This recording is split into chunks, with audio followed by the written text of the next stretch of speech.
ভৌগোলিকভাবে বাংলাদেশের জন্য একটা দুঃখের দিক হলো তার সীমান্তের পূর্ব পশ্চিম উত্তরে এমন একটা দেশ যার সঙ্গে স্বাভাবিক এবং মর্যাদাপূর্ণ সম্পর্ক গড়ে তোলা দুরূহ হয়ে আছে। আবার দক্ষিণের সীমান্ত যুগের পর যুগ রোহিঙ্গা ইস্যু দ্বারা প্রভাবিত। রোহিঙ্গাদের স্বার্থ দেখতে যেয়ে বাংলাদেশ বার্মা এবং আসিয়ান দেশগুলোর সঙ্গে অর্থনৈতিক সম্ভাবনা বিকশিত করার কাজটি এগিয়ে নিতে পারেনি।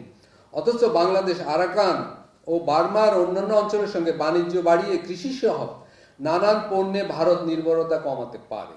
স্বাধীনতার ৫৪ বছর পরেও এই সীমান্তে বাণিজ্যের অঙ্ক অতি কম। বার্মার সঙ্গে সুসম্পর্ক করা গেলে থাইল্যান্ড, লাওস সহ আসিয়ানের বিশাল জগতে বাংলাদেশ ঢুকতে পারত অনায়াসে।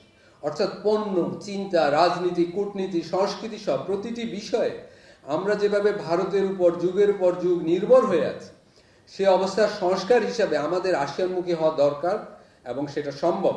বিশেষ করে মণিপুর দাঙ্গার পর ভারতের লৌকিক পলিসিতে বিঘ্ন ঘটছে।